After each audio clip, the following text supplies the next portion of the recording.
This is Ron, and this is episode 3 of the Positive Identity podcast series.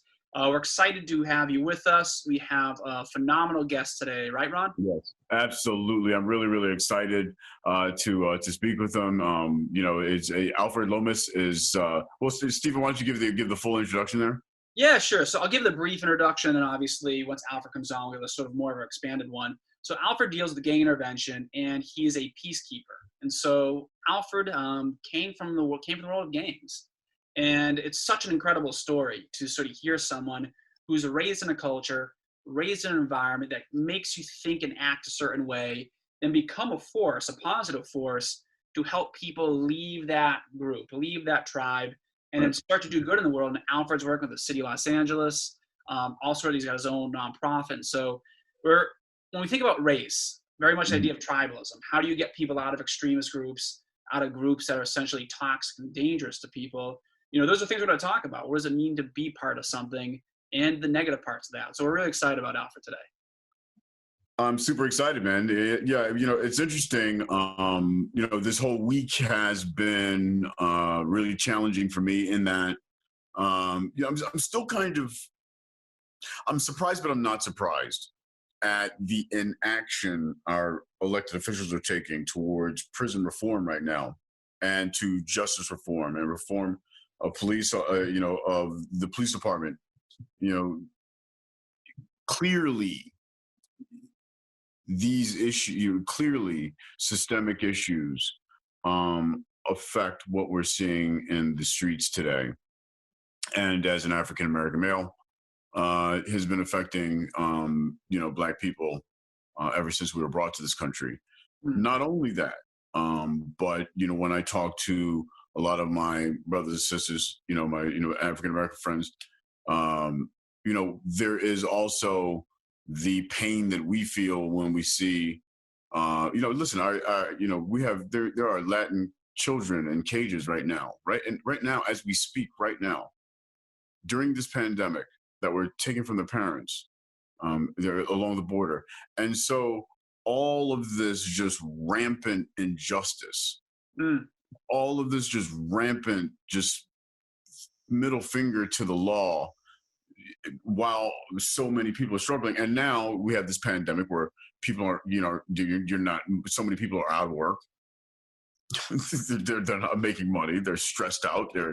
It's just, and they're giving no quarter. They're giving, it's kind of like, after the 30th or 40th mass school shooting, Right. It's like, well, okay, so I guess we literally are we're not doing anything about this.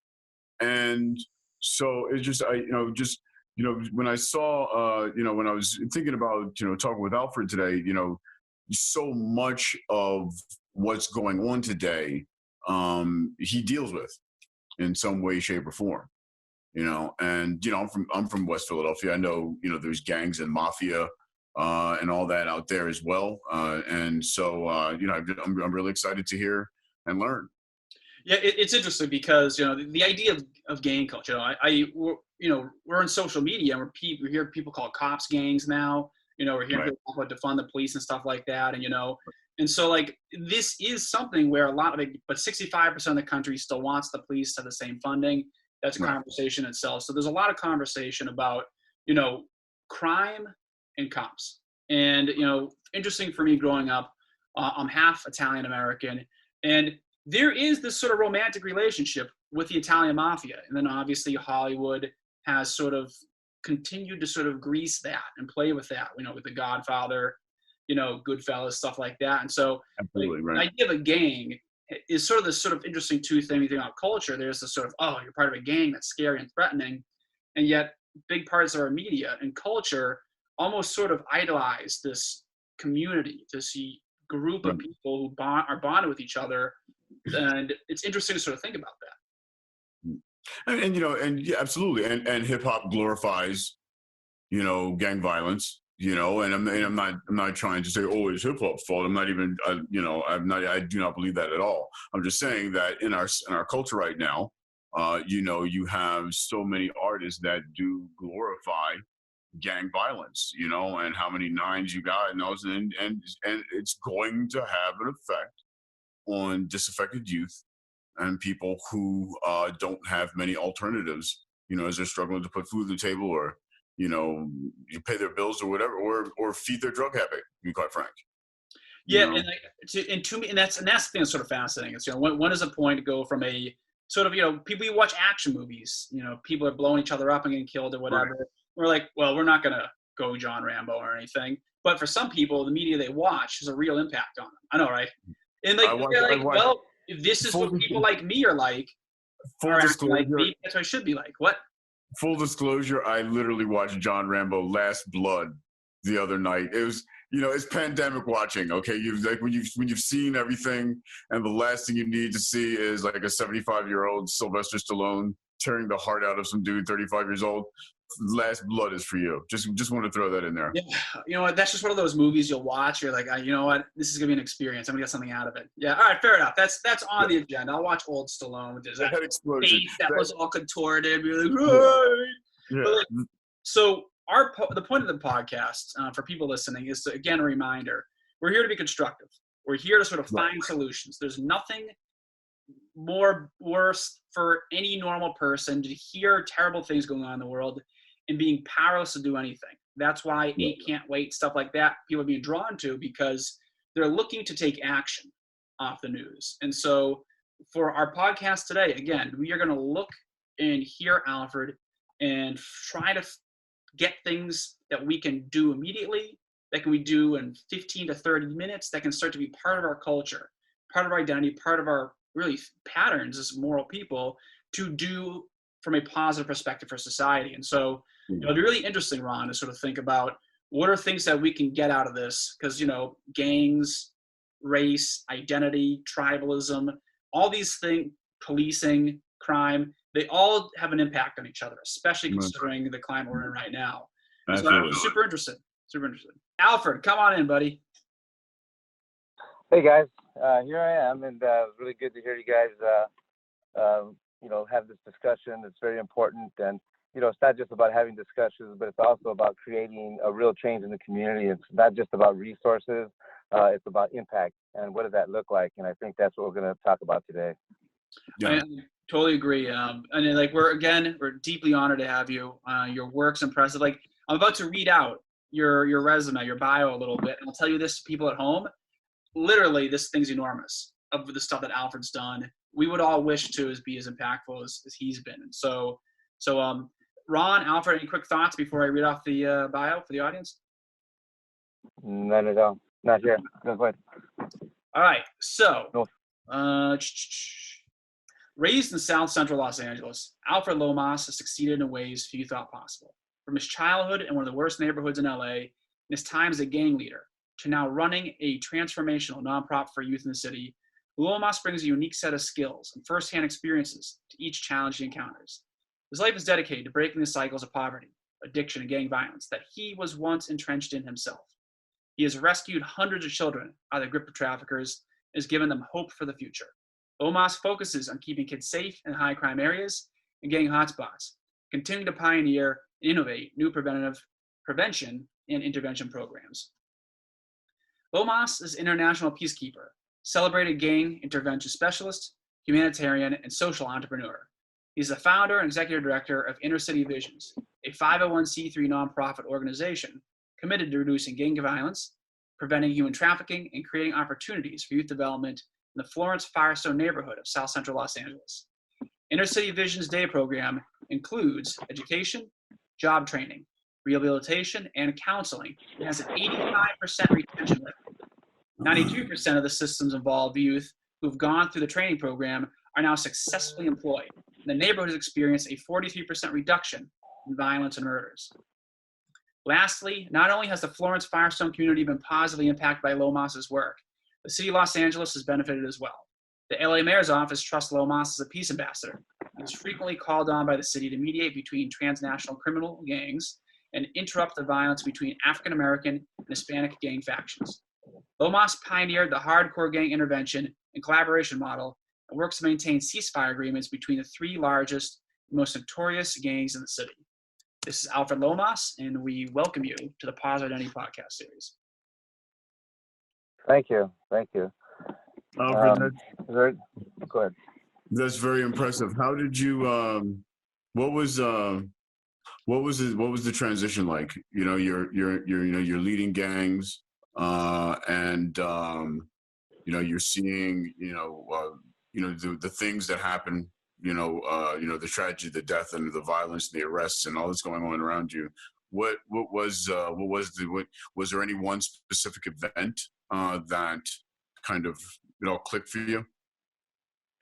Actually, there was, and I can point two very clear events in my life. One that around childhood trauma that I'd like to talk a little bit about, and I'll share my story as it weaves in and out of some of the experiences, both in South Central LA, being involved with gangs, and then, of course, the transformational piece. So, as a young kid, I had experienced a lot of trauma, childhood trauma, violence. And it was interesting because on one end of it, my parents found religion when I was about 10 years old. So a lot of my life growing up from 10 on up was extreme religion, and it was what was labeled as the word without warmth. So it was very hardcore hellfire and brimstone. But prior to that, though, is that, from the age of as far back as I can remember, growing up in for a short time in the housing projects of East LA, we had nowhere to live but with my grandmother in the late 60s, and it was an ultra-violent area. So my earliest recollections were of crime scenes and killings and murders. And, it's interesting because today my dad and my mom deny that fact. It's like it's something that they won't talk about. So my experiences are uniquely different than my other two brothers. And I can tell you that by the time I was 8 years old, I was smoking marijuana. I was self-medicating because of the trauma. I had cousins and I had uncles that were killers. They were confirmed. They actually did time. I had an uncle that did time in prison for murder. I have two cousins that are convicted murderers, and I have other cousins that never got caught. And I was raised around this environment, and it was interesting that today, my brothers have an entire different outlook, and I look now back on this journey on how do we keep kids safe in a high crime community, and I look back on this journey, and at the end of the day, I can tell you that the impact of trauma, the impact of violence, growing up marginalized, and an early experience that without intervention, mental health, and the right type of treatment, that it's almost a guarantee that you're going to find an early grave or be in prison. So for me, was that as a young kid growing up, having to walk, in a high crime community at an early age severely impacted my life. I mean, I have what would be known as PTSD. So I didn't actually have my transformational moment until I was actually about 40 years old. And, for me, it was a drug addiction. And again, I use self-medicating as really the point that brought me back into the gangs. So no matter how much I tried to hold down a job, no matter how much I tried to leave the grip of the gangs, it always pulled me back because of the trauma and the addiction and the need to self-medicate. So I ended up joining the Marine Corps when I was 18 years old. I caught a robbery. I was running with the gangs. I caught a robbery. And back in '81, you could tell the judge, hey, I want to join the military, and they still allowed you to do that. I went into the military. I went in the infantry, graduated top 5% of my academic and physical fitness, and ended up being part of a elite unit that guarded nuclear high value. So it was a very intense training involved with, it's now called FAST, Fleet Anti-Terrorism Security Team is what they're called now. And, what happened was that, 2 years into the military, I ended up being in Scotland, and that trauma, being drunk and using drugs again and not realizing what was going on in my life. I was threatening my lieutenant, and then I threatened the lieutenant commander, and I ended up going to the brig. And then around '86, I found myself back in South Central LA, and just out of the Marine Corps. So one minute, I'm I'm this trained killer, really. Like I said, infantry, counterterrorism, and before we even knew what counterterrorism was, because it was the height of terrorism in Europe with the Lockerbie, Scotland, the Berlin discotheque bombing, and all these challenges that the London embassies that were all the terrorism was occurring in Europe. We were sent out to protect high-value installations over there in Scotland. So the point to that was that when I came back to LA was now the introduction of crack cocaine. So I began to work as a independent hired gun for a lot of the gang leaders that were involved in the drug trade. So that took me into a whole different environment of gang leadership. And at the end of the day, I can share this with you that I never thought I'd be using LAPD statistics or law enforcement statistics, but I can tell you that less than 5% of gang members are responsible for virtually all violence. So it's a small group of individuals that are responsible for most, if not all, of the violence. So that's generally going to be your gang leadership. So working with gang leadership, being involved in gang leadership all of these years, I didn't change, again. Now, there's periods of time where I tried to change my life in my 30s, and I, moved to certain areas and try to hold a job, but I kept getting drawn back into it. So I'm going to tell you now where the transformational piece came in was that, and there's a point to all this because it involves police corruption. It involves me being, my whole life being, beaten and abused by law enforcement. Those are my personal experiences. And then when I was 40 years old, I was in Maywood, California, and I get pulled over, and this cop puts an 8-ball in my front pocket. So I'm looking at a lot of time. Well, it turns out that, here I am in jail, and 40 years old. The drugs take a grip on me, and I'm ready, literally, to when I thought if I ever get out, it's going to be suicide by cop. So thinking about that now, how scary that is, how chilling that is, because it was a depression state, it's a mental health issue. I want to kill cops now, and I'm hating everyone, and I'm at the end of my rope. That's a mental health issue right there. So I remember this festering hatred while I was in jail, thinking, just how much I wanted to kill these cops. So miraculously, these 3 cops that were the star guys for this corruption case in Maywood. By the way, the police department was disbanded shortly thereafter. But the star guy, his name was Cunningham, that pulled me over. My case was thrown out. So here I am 6 months later, walking down the street, and I thought to myself, you know what? I'm just going to go out with the blaze of glory. I'm going to get back into, make some money, and then if I ever get pulled over, I'm going to shoot as many cops as I'm not going in. I'm just not coming back. But you know what? I ended up crossing Alameda from the jail, and as I crossed Alameda, there was actually a white lady about 75 years old that was looking at me from across the street. And those of you that know LA and Skid Row area and Alameda, it's not a place that you're going to see a 75-year-old grandma by herself. And what was more intriguing, if not frightening to me, was that she crossed the street and came up to me, and I thought, this is weird. This is way out, because I was an entirely different person. I was a hateful person, and again, I was on my way to death by suicide. Were my thoughts. So, but this grandma says, "Hey, do you need a place to stay?" And I thought, man, this is way out. But I was tired and I was hungry. And by the way, I didn't mention this, but I had burned so many bridges. By the time I got arrested at 40 years old, my own gang didn't want me. I was just so violent, and I knew that I had burned a lot of bridges, and it was going to be tough to get back where I was at. And I was really hungry. And she said, "Well, if you need a place to stay, there's a place for you, son." And I thought to myself, this is really strange. So I asked her, "Well, where are you from?" And she said, "Well, I'm from Hollywood." And I thought to myself, this must be some kind of cult, right? I mean, that's what in LA it's like Hollywood, right? You come south to LA, right. So why is it like, positive debate? Something's going on, right? Always something, yeah, always something. Always something, bro. I'm just like, whoa. So I'll tell you what. So I said, yeah, I need a place to stay. And she says, well, and I was thinking to myself, I'm gonna get something to eat. If they got cameras and barbed wire, I'll just bust out the next day. I'm on a mission, so I'm gonna get my grub on.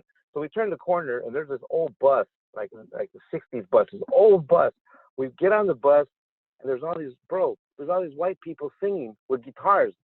And I thought, this must be the Charles Manson family. I was like, wow, this is way out. I was like, yeah. I'm thinking to myself, who in the hell sings by Skid Row and is all happy, but joyful? I've experienced many things in life. I've never experienced this. And what was even more freaky was that she sat next to me, held my hand, and said, son, everything's going to be all right. And she looked right into my eyes and pierced my soul. And I thought, wow. What is this? And I've been told how horrible I am, that I'll never be anything, and, all the stuff that I've come from and how I felt as a child and what my feelings were and what my journey was and all the horror that I felt. And I tell you why it's me, because that was, my parents deny that. So here I am now, exposed to this genuine compassion and love. And I tell you what, folks, I'm going to land on that transformational piece, because I ended up going to this rehab home, and I thought, wow, you know what, this is really strange. I got there, and everybody's happy, everybody's joyful, and I thought, this is weird. So that one day that I was going to get food, bust out, and do this suicide by cop, guess what? That one day that I was going to spend turned into close to 10 years. I ended up staying there at that particular location.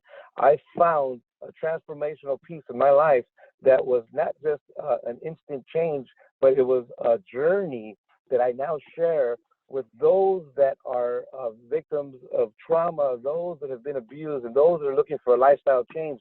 Let me tell you something, it doesn't happen overnight. And those close to 10 years that I was there, I had the opportunity to start, not just to see change, but I'm going to tell you, it was a rough journey. People in our communities that have experienced just decades of neglect, decades of trauma, they know what genuine is, and they know what authentic is. And this is a rallying point that we're seeing on a macro level, but there's got to be a trickle-down effect where we have this impact that is able to reach down and help these people in the communities, these residents, these children, and these families that need the utmost help. So that was my journey. That was my turning point. And everything that we do in our organization is based upon those fundamental facts. One, we can reach down and help someone that could never repay us back. There is no agenda other than the fact that we want to help someone. That is, my friend, when we talk about positive outcomes, you mentioned 85% retention rates for our programs, for our organization. 90% of our clients, our kids, are getting jobs. That's not based on, on Alfred Lomas being tall and handsome and really rich. It has nothing to do with those facts. And by the way, I'm actually short, I'm not handsome, and I'm not rich. So, yeah. Oh, no. I'll tell you, really reel it here. That's it. I'm short, and you know what? I'm not handsome, and I'll tell you what. Those success rates that we're proud of is the result of the fact that there is no agenda. We're genuine, and our staff, our standards are high, because our children deserve the utmost dignity, respect, and effort to come from our staff. So there's really a lot to talk around even what these next steps look like for reform in the police department, and where's that balance at? And how does that trickle down impact go into the community? So. So Alfred, Steve, why don't you jump in? Because I know that sounds like where he just left off it seems like a perfect place for, I know, a question that you have for him. Yes, yeah. So for people listening, the takeaways that I think I'm getting from this, Alfred just talked about, there was a compassion for someone who was broken, who was damaged, who was filled with hate, that served as a catalyst to turn someone into not just a positive force, but a replicating positive force for other people. As in, obviously we're talking about what Alfred's done, but a number of people away have been positively impacted by somebody looking at someone who was struggling, who was filled with hate and anger. And I like to think that people are pretty perceptive. I'm sure this woman and some of these people that you were with knew that you were kind of in that headspace, but it's like, maybe it's a turn the other cheek type thing. Maybe it's a love thy neighbor, or, love your enemies type thing, whatever it is. But this idea of loving people does not go away as an option. And so going to sort of my next question, we're thinking about race relations are not a lot these days. And obviously you've worked, LA is known for, the world's kind of known for people kind of make gangs around whatever their sort of racial or ethnic identity is. It's kind of been sort of a standard thing that's happened throughout time. And so the gang in a lot of ways is sort of an accelerated version of a tribe, group of people, whatever, And so, seeing what's going on with, sort of race relations, seeing how people have kind of sort of become more tribal, more focused on what's good for the group or whatnot, that can become destructive. And talk about how being part of a group that, they bring you in because they're there you're dealing with trauma, and they're now this thing that's going to protect and help you, but then become a destructive force. Talk about like how that group can turn destructive, or how it can start to pull you in and turn you into a monster. Absolutely, and I'll give you some hard data on what Florence Firestone, 2005, LA Times wrote an article. In 1 year, in a 2.5 square mile, over 40 people were killed. LA Times. Yeah. So that was that news and that gang war made international headlines. It was the African American Crip gang, and then the Hispanic gang when they went to war. And at the end of the day, it was one of the largest gang wars, probably, and most people will agree that are close to gangs and no gangs, probably one of the largest and most deadliest gang war in LA that was considered to be race-based. So that began about 2098, and then around 2000 it started to 2000 to 2005 it started to peak, is when the gang war really peaked, and that's when we have 40 people that were killed according to the LA Times. So let's look at that particular conflict. So from 98 to 2004, I was actually involved in that gang war. And then what happened was, when I went to the rehab was about 2004, and then around 2006, I ended up coming back into the community, and that's when we began to work towards how do we create this violence reduction strategy. And I can tell you, this is just experiential now, what some of the systemic challenges that we were seeing at that particular time, around 2006, 2007, was that when we look at the law enforcement, and we see law enforcement as well, we see the media is another driver of these challenges around how people perceive the violence, because let's get it, it's like gangs are glorified, the media sensationalizes as well, and particularly around a lot of the gang wars that are involved Hispanic and Blacks. So one thing that is for certain though, that in terms of gang wars in LA, overwhelmingly the majority is Black on Black violence and Hispanic on Hispanic violence. There's maybe 3 or 4 particular gangs that have been involved in what has been framed around race-based violence in LA. So that being said, one of the key drivers that we saw and was law enforcement as a whole. So in Los Angeles, right, and this is very well documented. Joe Dominic wrote a book that made the New York bestseller list, and my story was a featured story on there around LAPD and the reform. And there's a lot of work to be done, guys. I mean, there's still a lot of work to be done.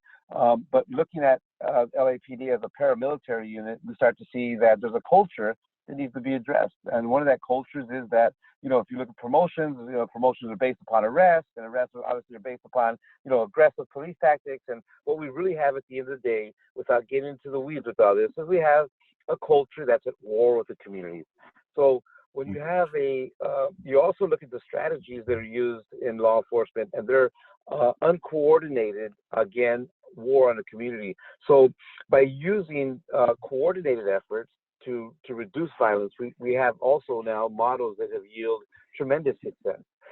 And that's another conversation and probably another podcast. But in looking at these uncoordinated, this culture of violence, at the height of these gang wars, you have really the makings of an insurgency that's occurring, because you have an occupying force is what you have, and you have belligerents at war here. So at a micro level is what we're talking about. But go ahead. So, Alfred, I want to stop you there real quickly because something being from Philadelphia, again, you had the gangs, and then you had the mafia, and then you had dirty cops, and that was all throughout New York, Philadelphia, that whole tri-state, New Jersey, that was tri-state area. What was that like here in Los Angeles? Because there's one of the things I think that I've not heard in this discussion about police department reform is corrupt cops who sell drugs, who bust people to take their drugs, on all these different things. Was that something that you dealt with extensively, or was that an issue, or what was that like back then, and what is it like now? Well, I would say my experiences. So my experiences, and then is that there's corruption obviously at every institution, right? I mean, whether it's right, absolutely. And it's not meant to bastardize the police. The police department is just trying to get to a point. Right. Yeah. Right. So the point to this is that looking at the West Coast model as opposed to the East Coast model, they're inherently two different models. And one is that when you look at, let's just say New York, for example, the policing styles that that are used there, in Los Angeles, it's the amount of law enforcement that they have is we've never broken 10,000 for LA, and the thing is that when we look at it, it's primarily a drive-by type policing where it's all freeways and it's driving and there's no cops that are walking beats, as opposed to people in Philly places that are they don't the shopkeeper. And so in LA, it was inherently that law enforcement has historically been used to as an enforcement tool that was wielded against minority populations, and it's very clear and documented through history. So with the expansion in the West Coast, we start to see the Watts, for example, where I grew up at, Alameda was a dividing line. Huntington Park, which by the way I lived in as well, was exclusively Anglo-Saxon, white, and so was Southgate, and so was Linwood. So in the 50s, law enforcement was what they called, these towns were what they called showdown at nighttime, where you can walk through the daytime, but at nighttime, if you were around, you were going to be put in jail. Sundown towns is what they were. And so the law enforcement history is more, historically has been used as an enforcement for segregation in Los Angeles. The corruption piece of it, so I would say that corruption is historic more towards the East Coast. That doesn't say that there isn't corruption here. But it's just historically that law enforcement are used differently, and it's an interesting. It's interesting. Well, the other piece is when people talk about violence. This is another piece that, when people talk about gangs is a very broad term. It's a very broad term. So when we narrow it down to LA gangs, one thing is that Los Angeles is the gang capital of the world. It's not Mogadishu, Africa. It's not Bogota, Colombia. It's not even Mexico. But street gangs in Los Angeles is the gang capital of the world. Wow. The Hispanic gangs go back to the early 1900s. They still exist here. Whereas you start to see other groups that started in 69, 70. But even in addressing subculture, right? Subculture, extremism, and all these different groups that really are identified in violence reduction and really how to work to keep a community safe, is that broad terms are really used. And really there's, when you talk about multi-generational, for example, there's kids that grow up in multi-generational gang house in Los Angeles, just 4 generations. Because all they have, right? They grow up in these neighborhoods. They don't have resources. They don't have the ability to educate themselves. Let me ask you this question. So I've been watching over the news over the past few days where they're saying that in certain police departments, a high percentage of the officers don't actually live in the communities that they police in, and it helps create, and correct me if I'm wrong in how I state it, but it creates this us versus them type of a culture instead of a caregiver, neighbor protection mindset. If you're policing in your own neighborhood, Do you see that? Is that correct in your perspective? And knowing the gangs as they are here in LA, what would be some of your suggestions, to help quell the racial divisiveness that we have, especially amongst the Black and Latino gangs? Because the funny thing, and I'll just finish with this, is on the East Coast, Black and Latino gangs kind of work together a lot. And so I was really surprised when I first moved to California to hear how the Black and Latino gangs were at war with each other. So, it was just wanted to, because you were saying something, the difference in the policing, and that kind of reminded me on that too. But I wanted to see what your perspective was. Yeah, well, I'll tell you that's another great question too. So if we look at now again, gangs, the term gangs is a broad term. So let's do this then. Let's for the sake of let's zone in on violence, because here's the idea then. The idea then is that is being in a gang wrong? If you ask me, no, it's not wrong. Now, killing someone is wrong. So people say, well, how could you say that? Well, what's happened, and part of the problem is that if we look at stereotypes, and if we look at templated approaches, and we look at how people see things, it's very broad. So being in a gang shouldn't inherently be, and there shouldn't be anything wrong with that. If LAPD statistics say that less than 5% is involved in violence, that tells you 95% of gang members aren't violent. So for me, if I'm involved in violence reduction, I want to keep kids safe. I don't focus on 95% of people. I focus on those that are violent, is the less than 5%. That's my focus. That's my target population. So for this particular conversation, now we're talking about disenfranchised communities and groups. I would say the best way to approach any community is to first use a data-driven approach. So in other words, we're now at a point where we can see, I'm not off on a tangent, it'll make sense, but I'll tell you, we can start to see now where there's patterns of violence or corridors of violence, and we can start to see pockets of murders that occur. So by using a data-driven approach, as opposed to just a broad, hey, there's a bunch of Black or brown people in a community, my perception to this issue is we need to do what, right? I mean, what are we doing in a community? Now, if the conversation is, let's stop the violence, and not necessarily just gang violence, but what about domestic violence? What about bullying? What about all the different types of violence that occur in communities that have been marginalized and neglected? Because at the end of the day, if we're going to break the cycle of violence, if we want to stop the next person from being violent, we have to break that cycle. So understanding the different types of violence that impact communities that have been marginalized is on the forefront of the strategy. So the reason why I say this should make sense to you then is this. So, and under my work around violence reduction is that also families that are part of multi-generational gang families are going to be isolated, and they require outreach components, because when most people are talking about that 95% of the guys that's not gang violent is just smoking drugs, hanging out, maybe writing on the wall. Of course, writing on the wall, it's not good, bad, slap him in the hand or whatever.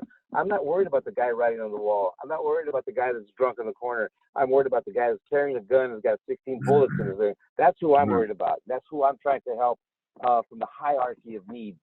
So now, looking at disenfranchised groups, you'll see that those that are involved in a subculture, you'll see that they're not involved in traditional services from the community. So most people say, hey, we have all these services for kids. Guess what? They're not going to impact those disenfranchised groups that are isolated, because these families need outreach. So we need to be able to reach out to these families. They're isolated. And that's what trauma does. A lot of them are, ravaged by addiction and alcoholism, and again, domestic violence.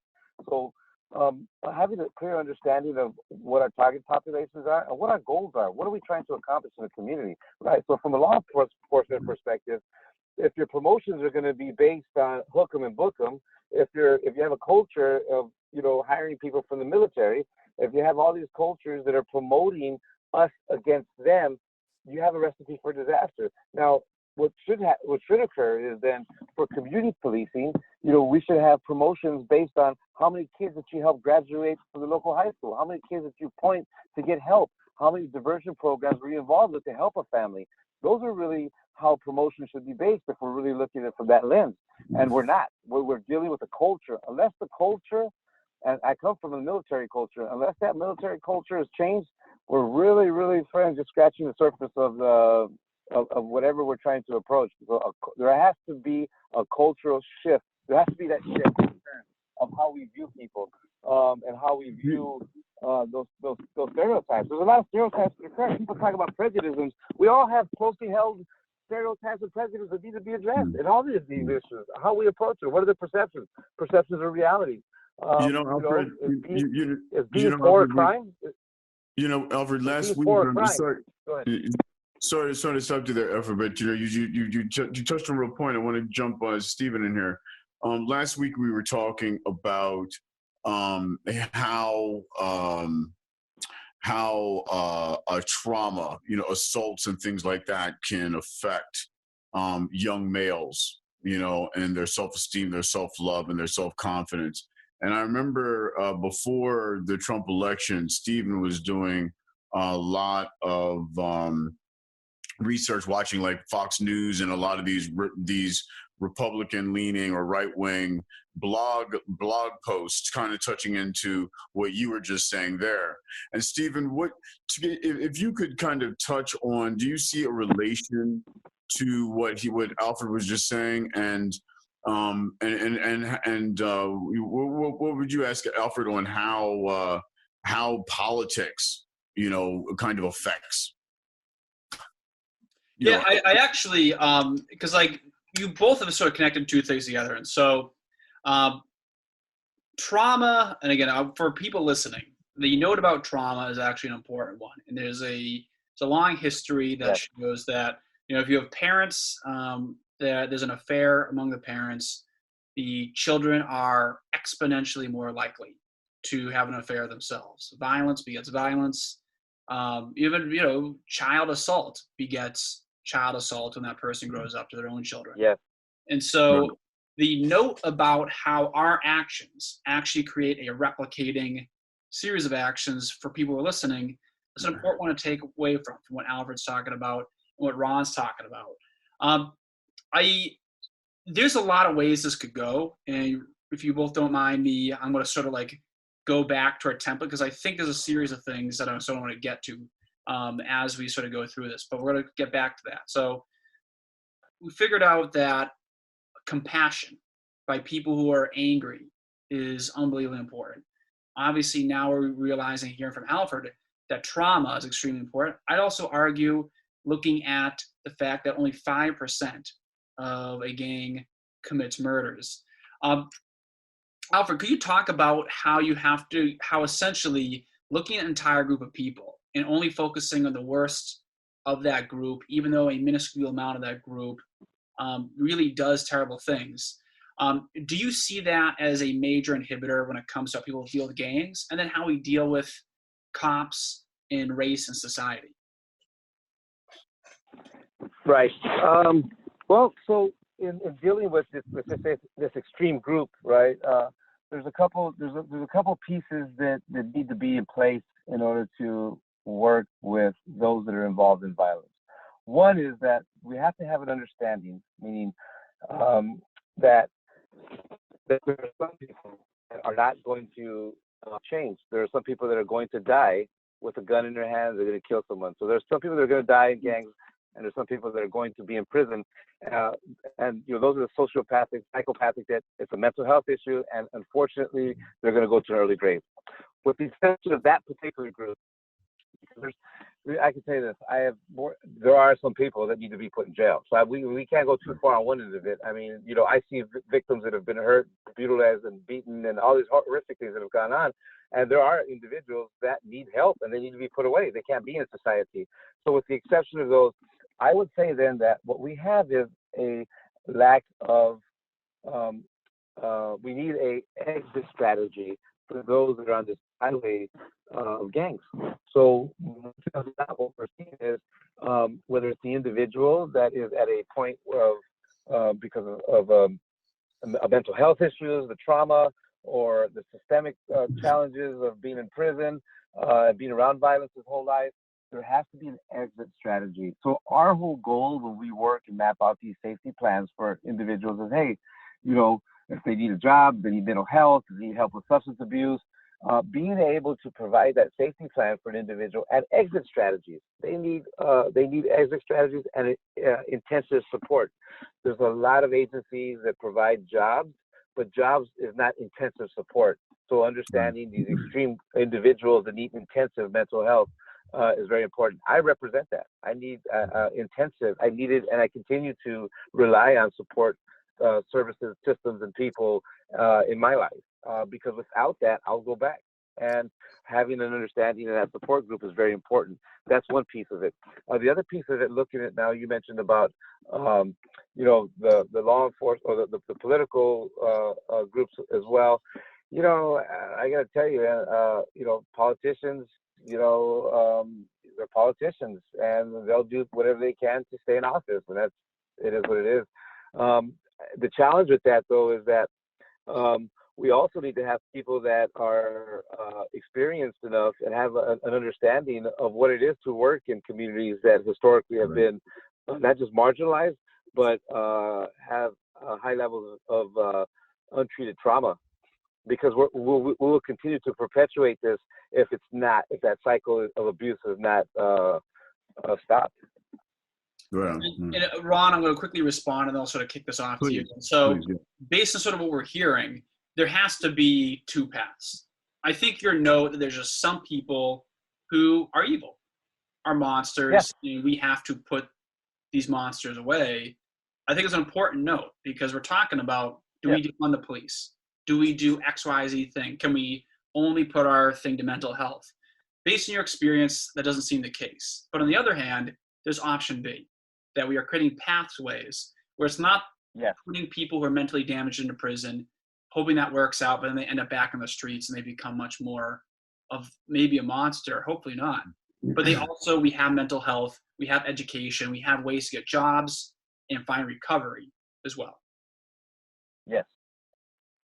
So let me ask you this question, Alfred. What would you tell anyone who's listening who may, maybe they searched, they saw your name and they wanted to hear what you had to say, and they're considering joining a gang, or they're just about to join a gang, or they're trying to figure out how to get out of a gang, what would you tell them?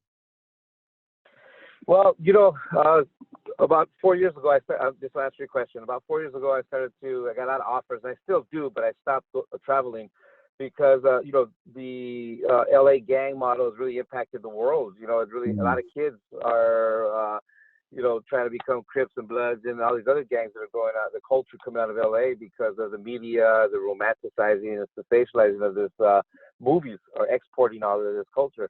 So, it became clear to me when I went to Australia, actually. I went to Australia and I started to see, these Australian kids that were thinking that they were gang involved. And, it was really interesting and somewhat disturbing to me because, to me, the gang culture. It's so cute. Yeah. The hell? Yeah. And going to reservations as well. I've been to Canada, First Nations, and that the LA gang culture is there. And I'll tell you what, it became really clear when I was in the British Virgin Islands, and I was, reaching out to the kids and doing the speaking engagements in the schools. And the governor actually asked me to go talk to a group of people in prison. And I'll never forget, I walked into, it's not different obviously in the Virgin Islands than it is out here in America, but we walked in and I saw this guy. He had cornrows, right, like the Crips do. He had a blue rag over him, and those other guys that were with him. And apparently they were in prison for murder. They had robbed some cash location and killed the people. And they thought, and I asked them, well, what Crip gang are you from? And they mentioned the very Crip gang that we were at war with, which was the first original Crip gang in LA. And I told the guy, I go, hey, you know what?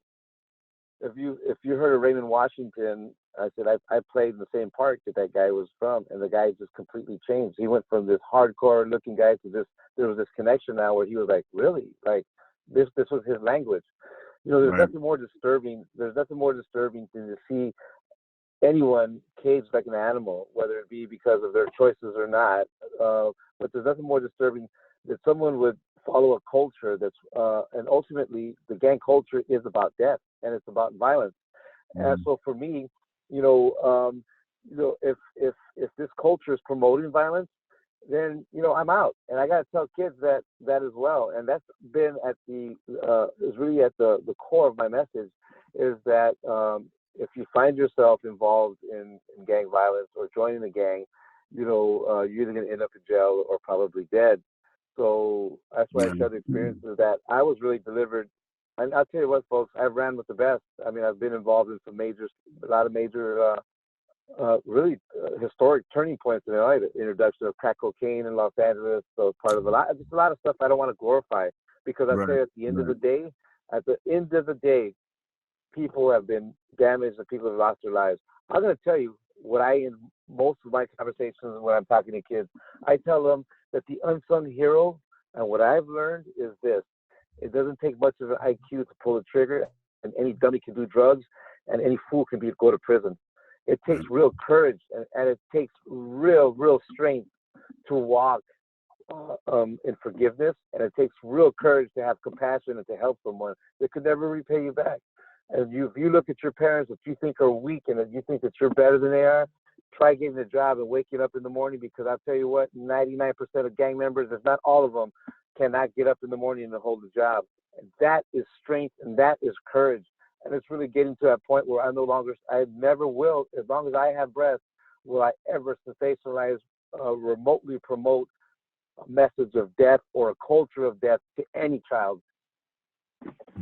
Wow. Every racial group is gangs. And your note right now about how you just can't be part of death, you just can't be part of anything that advocates violence, is super interesting, because right before you also talked about how Hollywood, glorifying the world of the gang, has how caused it to spread internationally. And it's interesting because, obviously as someone who works in Hollywood, I guess I take responsibility for that, even though it wasn't people like me who did it. But it's interesting to sort of think, am I responsible or not? But I kind of am. The thing is that people are now forming, radicalized factions within race in America. You're starting to see people, maybe 95% of people are good, but we're starting to see things and hate groups forming in many different racial groups. Obviously white people seem to be inflating the most and fastest these days. You see essentially these people who are engaging in their own version of gangs designed to hurt and kill and take life away. And what can people do to help bring people that they know away from doing something destructive? And this applies to every racial community out there, because if you look, people are getting really radicalized. What can you do when you see someone getting radicalized? How can you sort of talk with them to sort of keep them from doing something that could be really terrible and really ruin it for most other people who just want to be good? Well, that's I think that's a very important part, very relevant to what we're seeing, and you're absolutely right. It's very disturbing to see that fear, obviously through fear, people pitch fear, people live in fear, and fear allows people to do very extreme things to other people. I would say then that we, as a person that hated law enforcement, as a person that hated cops, I tell you what, I've gotten to a point in my life that I realized that a lot of the bitterness and hatred that I had in my life was not only toxic, but I can only get so far in life. I have a beautiful family now that I never thought would be possible in my life. And I look down and I see, yes, thank you. I look and I see this new future for my children, and I'm like, you know what? It's important that even from a mental health perspective, if people are rallying, or if there's individuals that are creating this personal armistice race and want to have a race war, at the end of the day, I would challenge people. This may be out there. That's a mental health issue too. We're probably dealing with some depression in there. You're dealing with probably some lot of generational anxiety, and you could probably start to figure out that there's a mental health issue, because anyone that is wanting to kill someone just based on the color of their skin and is gripped with anxiety and doing extreme things, it's probably a mental health issue. And I would really challenge that. I think that we really start to get people to a point where that's why when we romanticize a culture of violence, and we romanticize and sensationalize the culture of violence, not only is it dangerous, but all it takes is one or two people that really begin to take up arms and hurt other people. But I would say that's a mental health issue. I really would. I would say they're depressed. They just don't know it. A lot of people don't know that they're depressed. Right. Yeah, there's those statistics that say that 1 out of 5 Americans have a diagnosable form of neuroses that they're largely untreated, Yeah, see, that's, and Yeah. and our culture has such a stigma against therapy and that type of thing. My therapist is fantastic. I've been similar to you, Alfred. I grew up around so much violence that I needed to go to therapy for a long time. To be able to really come to terms with, understand, catalog, whatever you want to call it, all the ways that I behaved based off of the violence that I experienced when I was growing up, that I saw and all that. So it's so much of what you said today resonates with me because I remember it when I was coming up in my own way in Philadelphia. Yeah, if and you're absolutely right. And I'll tell you what. So when people talk about homelessness, when they talk about gang issues, when they talk about violence, when they talk about radicalized groups, extreme groups, I would say then, at the core of all those issues is an unresolved, untreated mental health issue. And we're dealing with a culture, as you mentioned, a culture that forbids us, and it's completely taboo to even mention that. Because, again, for me to sit in a jail cell and think I'm going to kill all these cops is perfectly fine, and I'm going to die by suicide, bro, that's a mental health issue. So at the core of all these issues of extremism, I would challenge people to seek help and to get the right kind of help, because it's, we weren't made to live in fear. We weren't made to carry AR-15s. And it's interesting when we look at other countries. You look at Japan. You look at other countries. In times of crisis, they're all trained and they have this rallying, this culture based around working together. This ethos of all, everyone coming together in time of crisis to help one another. If you look at the American culture, you'll see that we train and we prepare ourselves to kill each other in a time of crisis. That's the reality. We start to see statistics of people buying guns, around times of crises. And that really, I believe, speaks really deep to that primal fear of who we are as people. Because if we're buying guns and bullets to kill each other, my goodness, what are we talking about? Right. Really? It's a great note. It's a great note. Ron, I want to sort of start to sort of conclude this, so I want to talk about the things that we learned from this, and then actually real quick, Alfred, are there any, we want people to be able to do stuff when they listen to this podcast, something that takes 5 minutes, 15 minutes, maybe a couple seconds. What is something that they can like or support or share or put up a Facebook or Twitter post about? What is something that people can consider or even financially support? List a few different groups that you could recommend that to people. Right. Good tips, well, too. Yeah. Absolutely. Before I answer what groups for people to, I would also challenge people, though. I would challenge that, we're living in a time of crisis and of fear, a lot of uncertainty in the world. And I would speak to that uncertainty. I would challenge people to then start self-examining, maybe the basis of some of these fears, whether it's people of other colors, other ethnic groups, if it's, financial. We really need to get to a point where we start coming out of our shells and saying, hey, you know what?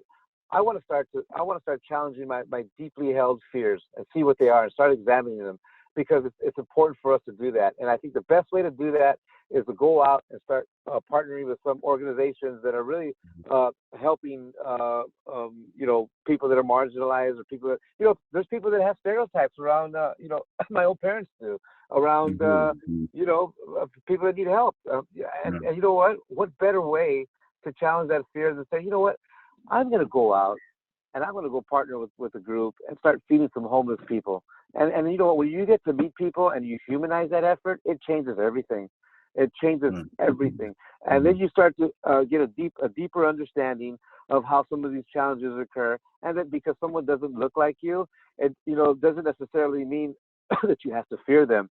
And because someone may not have a certain resources, it doesn't mean that they're draining your account. It doesn't mean that they're, necessarily living off welfare. There's a lot of stereotypes that we really need to challenge, but everyone has their own individual cross they got to carry. I would say partner with some of the larger agencies around homelessness. Down in Skid Row, there's a lot of groups that are doing great work out there. The Union Rescue Mission, they're phenomenal. There's a lot of groups that are working around trafficking.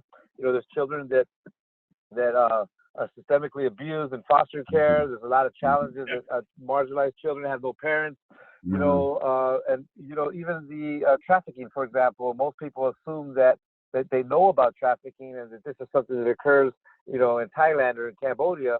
And little do they know that domestic trafficking is one of the biggest problems in the world in America, and that our American children are being sex trafficked.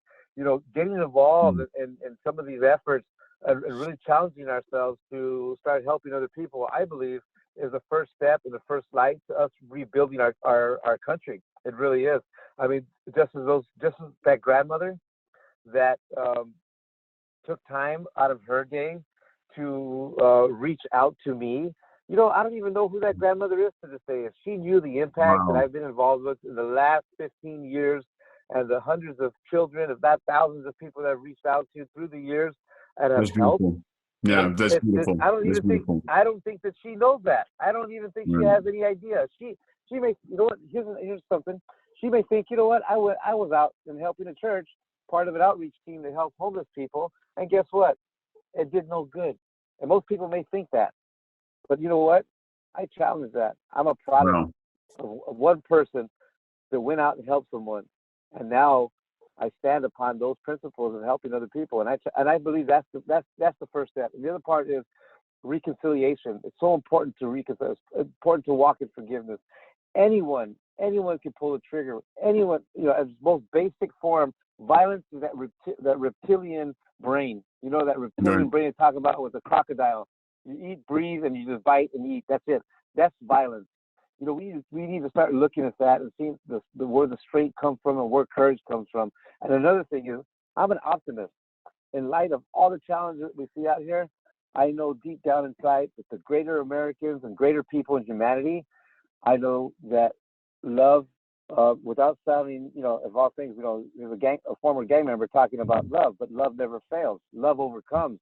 And I know that we will overcome all this. And I'm an optimist, and I know that deep down inside, inherently, we are good people, and we will continue to help each other.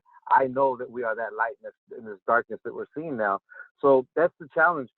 Skid Row has a lot of organizations that are doing work in South LA. There's organizations that are, working in violence reduction, gang reduction, youth development. It's a initiative in South LA. But if people really start researching and seeing what exactly they want to start partnering with and what they want to help with, they'll find some good organizations. Our organization, Inner City Visions, we're in the epicenter of South LA. We help sex trafficking, helping children, helping families, feeding programs. Come visit us. Our website is innercityvisions.org. And come down and help out. Come meet some folks, and you'll see that it's a human experience. You'll see that grandmother that lives in the housing project, that person that is in South LA, is really, at the end of the day, is no different than you are. That's beautiful. That was absolutely beautiful. And thank you for giving your website and everything like that. I was actually going to make sure. I wanted to ask to make sure that you would mention that. Stephen, do you have anything else there? No. Again, I want to capsulate the major things that we sort of learned from this. And then obviously, Alfred, you'll pop on off. Ron and I will chat for a few minutes, and then we come to this wonderful podcast. Trauma. The cycle of trauma is something that we have learned is a thing. And that essentially people, what we see, the violence, Ron and I talked about, there's the cigarette and the cancer. Smoking causes cancer. That violence is the cancer, and there's many things far before it that causes it to become what it is. 2, we also have to realize that people have mental health issues, that we have society, mental health, how we see each other. There's a brokenness, obviously, to really our nature. We need professionals. We also need each other and the people in our lives to be those forces for good. Most people aren't evil, even gangs themselves, you think they're negative forces, 95% of them do not engage in violence. And, lastly, Alfred here, Inner City Visions is doing great work. And I think anyone who's listening to this, share, boost, donate, help out, obviously, Alfred and what he's trying to do. And so Thank you again, Mr. Lomas. Yeah. Stephen, I'd like to jump in there one thing because I imagine, I hope Alfred doesn't mind on this one. There are, for people out there that are in gangs and that come from homes where there's a lot of violence or substance abuse or sex abuse, these types of. Also remember that there are magnificent recovery programs. Alfred has touched on that through what he was saying. There's 12-step programs for everything, whether it's debting, under-earning, alcohol, sex, it's all there. And so the only thing that I would want to just make sure that I highlight is something that Alfred has done is he's gone on the journey of finding himself. And he found out how to love himself, and he found a way to serve higher purpose. And all of that, what you've heard is recovery. And so if you find yourself, thinking the things that Alfred was describing, there is a recovery program for you. Or find Alfred and on his website. And Alfred, I'm going to ask you to say your information again one more time. Yeah, plug your website, buddy. Yeah, to make sure that anyone out here who is looking for help is able to find help. Absolutely. Yeah, our website is www.innercityvisions.org. Absolutely. Innercityvision.org. Innercityvision.org. Alfred, you're the man. I was so gripped listening to what you were saying. I'm just I'm at awe, and I just really want to say congratulations to you, man. I know. Yeah, seriously. I know guys. I was never that hard rock guy, but I know guys from the Navy. I know guys like you, and just hearing the growth and hearing the love and hearing how many lives you've been saving. Based off of that one chance meeting that you had, man, that's powerful stuff, and that's just love in every way, shape, or form. Thank you for everything you do. Yeah, thank you. Absolutely, and thank you guys as well for what you're doing. And there's a grandmother in every place. That's right. That's right. That grandmother. That's right. That is absolutely true. Listen, my mom's Jamaican, so my grandmama's and everything like that. That's good cooking for sure. Alfred, it's a real pleasure. Thank you for coming in, and stay in touch with us. We'll definitely be chatting soon. All right. All right. Thanks, guys. Alfred, thank you very much, man. Keep up the great work. All right. Bye. All righty. All right. Uh-huh. All right, Ron, it's you and me.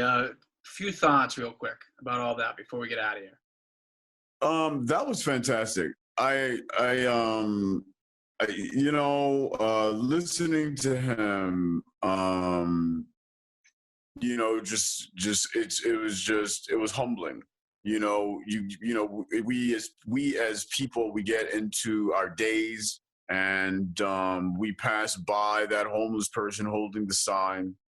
Yeah. We look at the gang, the gang violence on TV, or we see the graffiti that pops up around our neighborhoods, and we grumble and we moan.